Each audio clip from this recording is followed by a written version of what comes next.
There's a rhythm to washing dishes in a busy restaurant. The heat from the machines, the clatter of ceramic against steel, the steam rising in thick clouds. It becomes a kind of background hum, almost meditative if you let it. But in Hales, there was no space for peace. Not for someone like me. The other staff avoided me when they weren't whispering about me. Some thought I was mute. Others thought I was a former inmate, or worse. No one really asked, and I never offered the truth. Hales was an upscale bistro, tucked into the heart of downtown Portland. It had earned itself a reputation. Organic ingredients, moody lighting, and a wine list longer than the menu. The kind of place where couples celebrated anniversaries, and executives came to impress clients. Every surface gleamed, from the polished bar to the gleaming kitchen tiles. And Richard Hale, the owner, made sure of it. Richard wasn't a cruel man, but he was tired, and tired men lose their softness. He used to be one of those charming, take command of the room types. But lately, the lines around his mouth had deepened. The crease between his brows seemed permanent. His marriage was fraying, his manager had just quit, and the business he'd built from the ground up was becoming more burden than pride. I saw it in the way he looked at his own reflection in the bar's mirror one night, like he didn't recognize the man staring back. He barely saw his wife anymore. Vanessa Hale was the kind of woman who wore perfume that lingered in a room long after she left it. Always manicured, always styled, always half a glass of Chardonnay away from starting a fight. She'd started accusing him of cheating, which was ironic, given how often she disappeared with friends from yoga. I only know this because she didn't care who overheard her yelling. Most nights, Richard left before sunrise and returned after Vanessa was already asleep, if she was even home at all. And then Mark Peterson, the restaurant manager who had kept things afloat, handed in his resignation. I heard it happened quietly, with a polite envelope placed carefully on Richard's desk. But I knew Richard saw it as a betrayal. He didn't like surprises. That same night he was on edge, snappish with everyone, pacing the floor with his phone buzzing endlessly in his pocket. Vanessa kept calling. He kept ignoring. Meanwhile, downstairs, I was scrubbing glassware when Ethan Cole, the bartender, held up a sparkling tumbler and called out, "Hey, Lauren, you missed a spot." The two waitresses nearby stifled their laughs. He held it up like a trophy, tilting it in the light to reveal what? A speck of dust? A smudge that wasn't there? I walked over, took the towel from the counter, and wiped the rim once. Calm, wordless. I handed it back. Ethan opened his mouth to say something else, but I was already gone. That wasn't the first time. He did it often. It became a performance, the way he'd pretend to inspect every glass I touched, like I was incompetent. The other staff played along, finding ways to make me the punchline of whatever slow shift joke they came up with that night. I didn't flinch. I didn't react. That infuriated them more than any outburst would have. What I didn't know, what I couldn't have known, was that upstairs, Richard had given Ethan a task. Get rid of her. That's what he said. Make her quit. Start something, provoke her, make a scene. He didn't care how. Just don't let her last another week. And so, the games had only just begun. The next few days followed the same pattern. Ethan trying, failing, and trying again. He'd hold a plate up and examine it like it was a crime scene.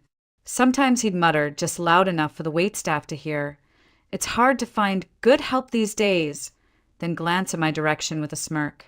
Others would chuckle. It didn't bother me. Not really. I'd seen worse. A man playing tough in front of an audience wasn't new. What irritated him most was that I never gave him what he wanted. No eye rolls, no biting comebacks, no protests. Just a quiet nod, a polite smile, and back to work. It chipped away at his confidence, and somewhere in there I think it started to confuse him. People talked. Of course they did. They always do. I wasn't social, and that made me a target. I kept my hair tucked under a faded cap, my eyes down, my apron clean. That only fueled the rumors. Some said I used to be a stripper or a drug mule. Others whispered that Richard had picked me up from the streets, out of pity, Gave me a job so I wouldn't starve. One of the servers swore I was his cousin's ex who had burned down a bar in Seattle. No one ever asked me directly. They just filled in the blanks with the worst possibilities. I didn't care. Let them think what they want. As long as I got my paycheck and no one touched me, they could invent entire screenplays. But Ethan's failure to rattle me started to become a problem for Richard. I heard later on that Richard had docked his tips one night, told him he was useless if he couldn't even shake a dishwasher. The next morning, Richard slammed the cash register closed so hard it startled a customer. That's when I knew something had shifted. When a man starts taking his frustrations out on metal, you learn to keep your distance. Then came the night everything changed. It was late. Most of the staff had already left. I was stacking the last few trays of silverware when I saw Ethan approach out of the corner of my eye. I expected another sarcastic comment or half insult disguised as a joke. Instead, he held out a brown paper bag like it weighed more than it should. "I figured you might want this," he said, sounding awkward. I took the bag and gave it a quick sniff. Vanilla, cocoa, a hint of cinnamon. Chocolate cake. Real chocolate, not the waxy store-bought kind. "They didn't sell much of it tonight," he added, scratching the back of his neck. "Pastry team was going to toss it, but I thought, well, it'd be a waste." I stared at him, not with suspicion, not with warmth. Just stared, long enough to make him shift uncomfortably. "You live far from here?" he asked. I should have stayed quiet. I should have taken the cake and walked away. But something in his voice, tentative, tired, maybe genuine, tugged at me. "Not really," I said finally. 15 minutes by foot." He hesitated. "Well, enjoy, I guess." I don't know why I said it, but the words came out before I could second-guess them. "You could come have a slice," I said, "if you're not in a rush." His eyes widened a little, like I'd spoken in a language he hadn't expected to understand. He blinked, then nodded.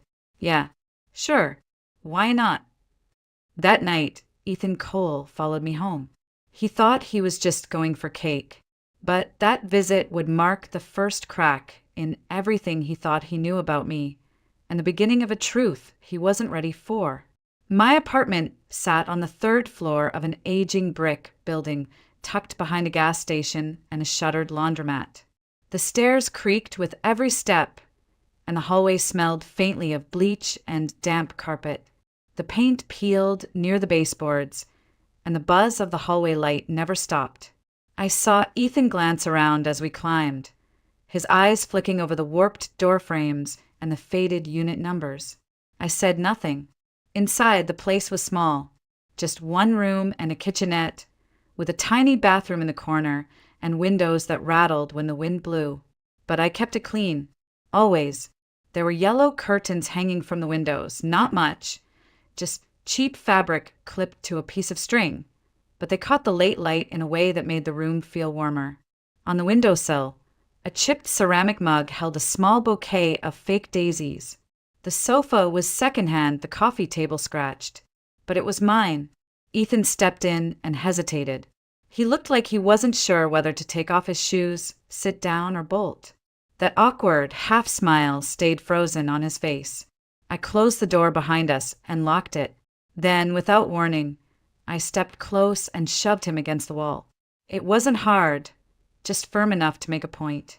My elbow pressed gently against his throat, not choking, just there. He went rigid. "Still think I'm just a dishwasher?"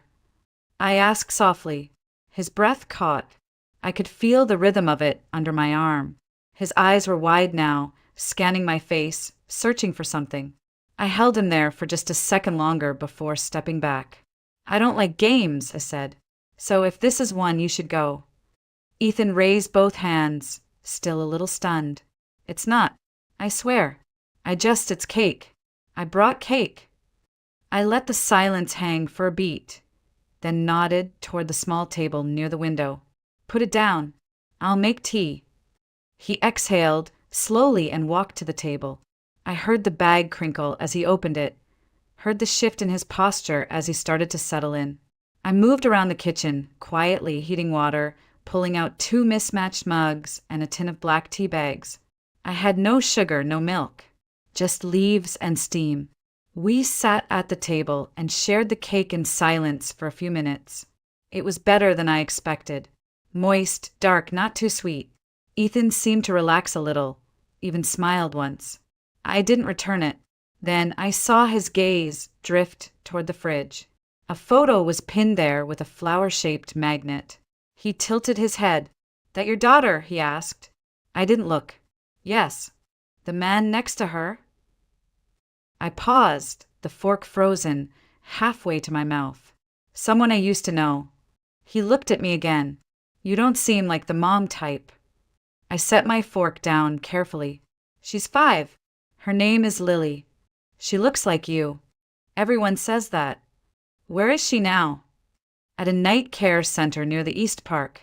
I pick her up after work. She stays there on my shifts." He nodded slowly, then looked down at his plate. The silence was different now. He wasn't playing anymore, and I wasn't hiding. I didn't tell him everything. Not yet. But in that tiny apartment with chipped mugs and yellow curtains, a line had been crossed. He'd seen a sliver of the truth, and from the way his expression changed, I could tell he wouldn't be able to forget it. I don't know why I told him. Maybe it was the quiet. Maybe it was the way he looked at Lily's picture. Not with judgment, but something softer.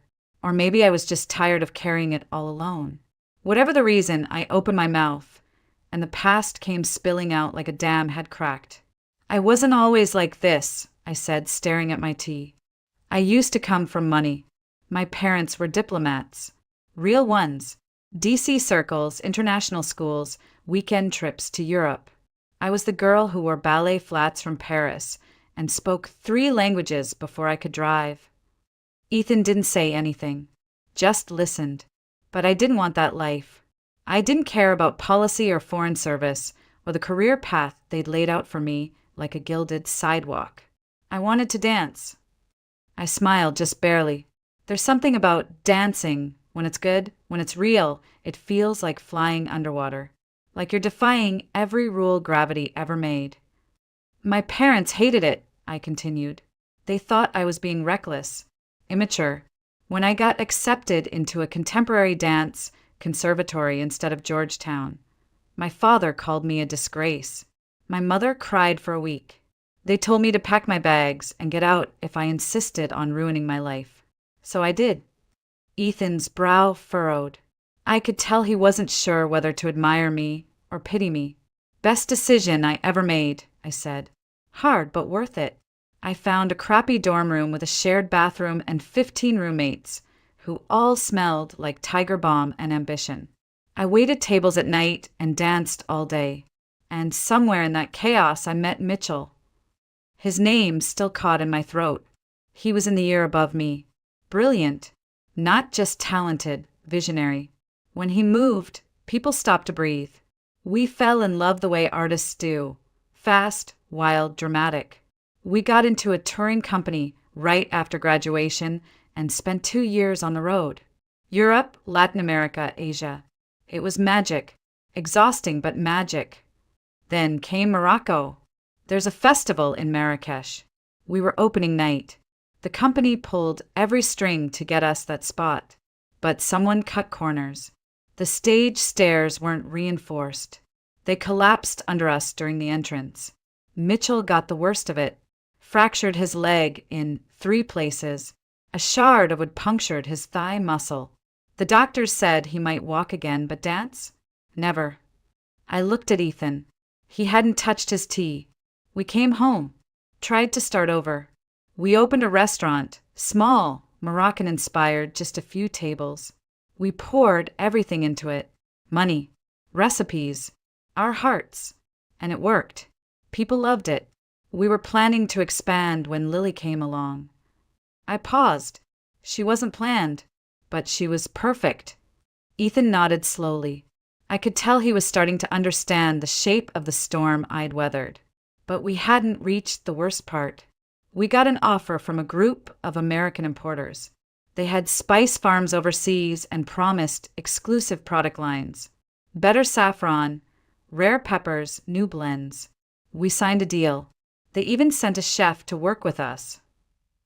My voice dropped, but it was set up. The shipment got flagged to customs.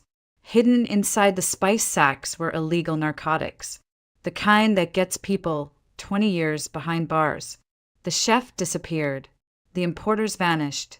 Mitchell tried to fight it. He believed we could prove we were framed. I swallowed. He died of a heart attack 2 weeks later. Silence filled the room like a second presence. I could hear Ethan's breath, steady but shallow. I took Lily and ran. Portland was the first place I could afford rent and childcare on the same block. I changed my look, took what work I could, and here I am. Ethan looked at me like he was seeing me for the first time. Not the dishwasher, not the punchline, just a woman who'd been through hell, and walked out still standing. Things at the restaurant started to shift again, and not in the quiet way you notice over time. This was sharp, sudden, messy. The kind of tension you feel in the walls before a storm. I didn't witness the explosion firsthand, but word spreads fast in a place like Hales. One of the servers who lived nearby told me Vanessa had waited up for Richard that night, made sure of it. When he walked through the front door, after midnight, she let him have it. Dishes flew, a lamp shattered, and the shouting carried through the neighborhood until someone threatened to call the cops. The next morning, Richard arrived at the restaurant looking like he hadn't slept. He moved through the dining room like a ghost, jaw clenched so tight I thought he might crack a molar. Then there was the smell. The cologne Richard wore was subtle, clean, citrusy, almost forgettable. But that morning, the air around him carried something else, something floral and heavy. Jasmine and lilies, the kind of perfume you can't escape once it's on your skin. It was familiar, too familiar. Later, I realized it was the same scent Vanessa wore when she wanted to leave an impression, the kind of scent that lingered on pillows or strangers. Richard had noticed it too. I saw it in the way he stiffened when he reached for his jacket, only to pause and sniff the collar. Something broke in him then, the kind of crack that doesn't make noise but changes a man. The very next day, Vanessa arrived at the restaurant around noon, bright-eyed, overdressed, and oozing charm. She didn't usually visit during lunch rush, let alone step into the kitchen. But this time, she had someone with her. Adrian Scott. He was tall, lean, with that slippery kind of smile that didn't quite reach his eyes. He wore a fitted black chef's coat and carried a leather-bound knife roll under his arm. Vanessa introduced him as a friend of a friend with international culinary experience. She insisted he would be perfect for their next menu launch. Richard didn't argue. He barely looked at the man, just nodded and walked away. But I noticed the way Adrian glanced around the kitchen, like he was casing the place, like he wasn't looking at stoves or spices, but exits and blind spots. Something about him put me on edge. Later that day, I overheard Vanessa talking to Richard in his office.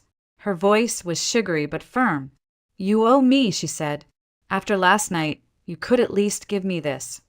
I said, "I'm not in the mood," Richard growled. "Oh, come on," she purred. "It'll be fun. Just a silly little act to lighten the mood. What harm could it do?" I didn't know what they were planning, but my gut already didn't like it. The plan, as I found out an hour later, was absurd. Vanessa had convinced Richard to play a prank on their new business partners, the spice importers he'd been trying to sign for weeks. Her idea? To pretend that I was his wife, me, the dishwasher, to bring me into the meeting in my work clothes and introduce me as Mrs. Hale. She wanted to watch their reactions, let them squirm, then swoop in with her designer heels and flawless smile for the big reveal. She called it a joke. Richard called it a distraction. I called it something else entirely. Richard found me in the kitchen about 10 minutes before the meeting.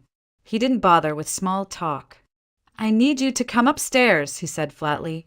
"You're going to play my wife for about 5 minutes. Just stand there and smile. Then Vanessa will show up and the joke ends." That's it. I didn't answer right away. I peeled off my gloves and wiped my hands slowly on a towel. He was already turning to leave. "Richard," I said calmly. "Why me?" He stopped. His shoulders tensed. "Because she asked for it." That wasn't an answer. Not really. But I followed him anyway. The conference room was small, sterile, and far too cold. Two men were already seated at the table. Vitaly Morgan and his associate Lucas Tran. They looked the part of legitimate businessmen. Crisp suits, polished shoes, firm handshakes. But their eyes told a different story. There was calculation in them, the kind that measures risks, not people. Richard introduced me with a forced smile. "This is my wife, Lauren. She helps out around the restaurant sometimes. Doesn't mind getting her hands dirty." The two men stood and nodded politely. They didn't ask questions, but I saw the flicker of surprise. I was still wearing my apron and hairnet. The smell of dish soap clung to my skin. "We appreciate you taking time today," Vitaly said. "We're very eager to finalize this partnership." Lucas handed Richard a folder. "Standard contract. You'll find the terms favorable." I didn't wait for Richard to open it. I stepped forward, lifted the folder from the table, and began to read. No one stopped me. The pages were filled with legal jargon, percentages, clauses, distribution rights, but buried in the fine print were logistics terms I recognized. Codes for ports I'd seen before. References to containers labeled as herbal commodity blends that bypassed typical inspections. My blood turned cold. It was the same language used in the contract that destroyed my life. The same structure, the same loopholes, and the same trap. I looked up, slow and steady. "Richard," I said softly, "don't sign this." His head jerked toward me. "What are you talking about?" I turned the contract around and tapped a paragraph near the bottom. "These men don't sell spices. Not the kind that belong in a kitchen, anyway. They use cover shipments to smuggle narcotics. And this document gives them full clearance to move through your supply chain without oversight." Lucas's jaw tightened. Vitaly's hands froze mid-fold. Richard stared at them, then back at me. "Are you insane?" Lucas hissed. "No," I said. "Just experienced." That's when Vanessa burst in, all dramatic timing and smug energy. "Surprise!" she chirped, stepping into the room. "She's not my husband's real wife. I am. Isn't that hilarious?" The room fell silent. No one laughed. Vanessa's smile faltered. Then Richard spoke, his voice like ice. "You brought them to me." "What?" She blinked. "No, Adrian said." "Adrian?" Richard echoed. "The new chef? The one who smells like your perfume." Vitaly stood abruptly, but Richard raised a hand. "Don't move." He looked at me. "Call the police." I didn't hesitate. Within the hour, the office was filled with uniforms. Vanessa was in handcuffs, screaming that it was all a misunderstanding. Lucas tried to slip out the back and was tackled before he reached the stairs. Adrian, it turned out, had a record under another name and had already been flagged by Homeland Security. Richard stood in the middle of the chaos, surrounded by the wreckage of his trust. And I stood beside him, watching the empire of lies come crashing down. The restaurant was quieter than I'd ever seen it. Even the machines in the kitchen seemed to hum at half volume. After the arrests, the news spread fast, first through the staff, then through whispers from suppliers and clients. Richard canceled reservations for the week and locked the doors. Vanessa was gone. Adrian, too. The so-called importers were in federal custody, and the DEA had started combing through every box, every shipment, every invoice connected to Hales. No one looked at me like a dishwasher anymore. In fact, most of them didn't know what to call me at all. I kept to myself, as usual, but this time I wasn't hiding. There was nothing left to fear. My secrets were out, but they hadn't sunk me. Not this time. Richard found me 2 days later, sitting at one of the empty tables in the closed dining room, peeling the label off a bottle of mineral water. He didn't say anything at first, just sat down across from me and studied my face like he was seeing it for the first time. "I owe you everything," he said. I didn't respond. "I mean it," he continued. "You saved my business, my name. Hell, probably kept me out of prison." He pulled something from his coat pocket and slid it across the table. A key. I stared at it. "That's for an apartment across town," he said. "A better one. 2 bedrooms. Safe neighborhood. Near a school. It's already paid for the year." I opened my mouth to speak, but he wasn't done. "I also spoke to my attorney this morning. I'm transferring a 15% share of the business to you, and I want you to run this place." That made me freeze. "What?" I said. "You've seen how this place works. Every crack in the wall, every lazy staff member, every mistake I've made. And you never once used it against me. That's more than I can say for most people in my life." He leaned back, looking suddenly older but lighter. "I need someone I can trust. And I trust you." I was quiet for a long time. Then I said, "You tried to force me out." He nodded. "I did, because I was stupid and scared, and because I listened to people who never really saw you." I picked up the key, turned it over in my hand. It felt solid, real. "Don't expect a smile and a speech," I said. He let out a breath. "I won't. Just say yes." I nodded once. Later that night, Ethan found me in the pantry, restocking flour. He looked sheepish. "So that happened," he said. "Yeah," I replied, pouring the last of the sugar into a container. "I just wanted you to know," he went on. "They tried to pull me into it. Vanessa and Adrian told me if I helped set you up, there'd be a bonus in it. A big one." I turned to face him, and I asked. "I walked out," he said. Didn't say a word. Just left. I studied him for a moment. "That's probably the smartest thing you've ever done." He gave a crooked smile. "Yeah, well, I had a good reason." I didn't ask what he meant. I didn't need to. In his eyes, for the first time, there was no condescension, just quiet respect. I found them in the dining room after closing. Richard sitting at one of the corner tables, a glass of untouched whiskey in front of him, and Ethan standing nearby with his arms crossed, like he wasn't sure whether to sit or leave. The room was dim except for the low glow of the overhead sconces. I didn't mean to eavesdrop, but their voices weren't exactly quiet, and something in the air told me not to walk away just yet. "You did the right thing," Richard was saying. "Walking away from Vanessa, from that mess. You had every reason to sell me out, but you didn't." Ethan shifted, uneasy. "Didn't feel right." "That's what I mean," Richard replied. "You've got something most people don't. A line you won't cross. I recognize that because I lost mine for a while." There was a silence between them, heavy and strange. Then Richard did something I didn't expect. He reached into his inside jacket pocket and pulled out a faded photograph. He slid it across the table toward Ethan. "That's your mother," he said. Ethan didn't move at first. Then he leaned in slowly, lifting the photo.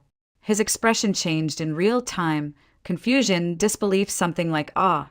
Richard cleared his throat. "Her name was Julia. She worked at a culinary school I taught at briefly years ago. We were young. Stupid.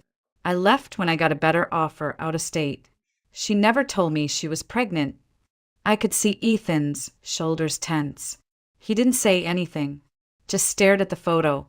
"I didn't know you existed until a few months ago," Richard went on. "When you applied to work here, your name didn't register. But your face, your eyes, they stopped me in my tracks. You look just like her." Ethan finally spoke. "So you checked up on me." Richard nodded. "Hired a private investigator.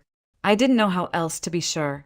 And when it came back, when I saw the birth records, I realized what I'd missed." Another silence followed. This one longer, deeper. I stayed in the doorway, watching, not wanting to interrupt the kind of moment that happens once in a lifetime. Ethan finally sat down, slowly, like his legs had lost their strength. I grew up thinking I didn't have a dad, or that maybe he didn't want me. I didn't know, Richard said quietly, but that's not an excuse. I left someone I loved, and I missed the chance to raise the one thing that ever would have made me proud. Their eyes met across the table. Neither man moved for a long time. I don't know how to do this, Ethan said. Me either, Richard admitted, but maybe we can figure it out. One step at a time. From where I stood, I felt something shift. Like the air had cleared, like two lost pieces of something had finally clicked into place. Later that night, Ethan found me locking up the back. He didn't say anything, just stood next to me, watching the parking lot disappear into fog. "So," I said softly, "you've got a dad now." He nodded, eyes ahead. "Yeah, I guess I do." "You okay?" "I don't know," he said, "but I think I might be." I didn't press further. Some truths don't need discussion. They just need time to settle.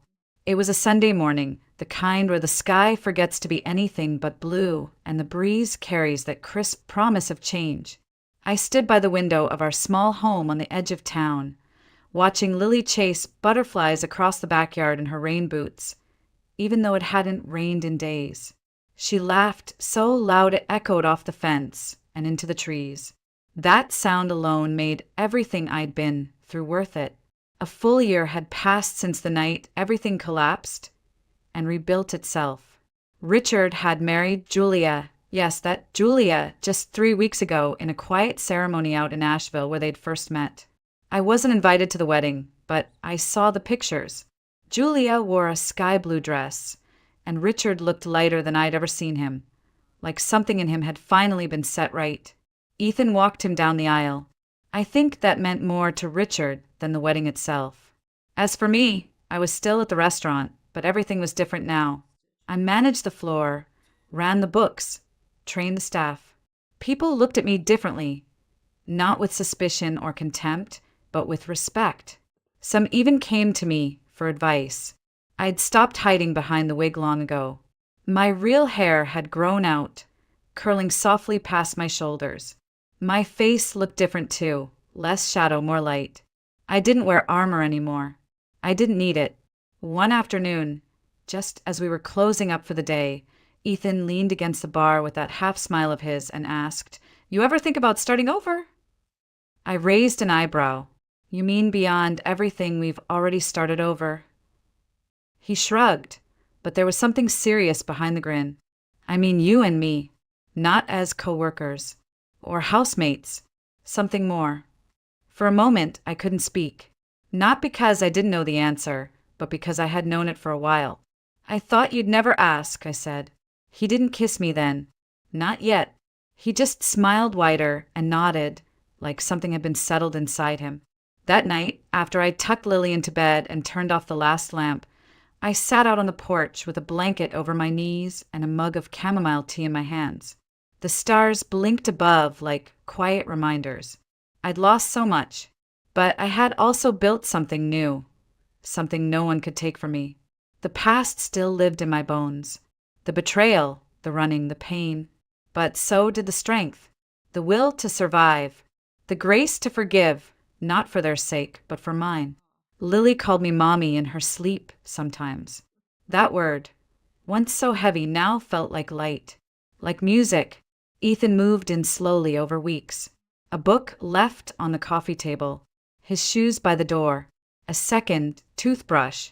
No rush, no pressure, just life, unfolding one small kindness at a time. And me? I was no longer the woman who scrubbed dishes in silence, who hid in corners, who flinched at raised voices. I had found my voice again, my name, my place. Some scars never fade, but they don't have to. They remind us we survived. So when people ask me how I did it, how I walked through fire and came out whole, I tell them the truth. I didn't come out whole. I came out stronger, and that's better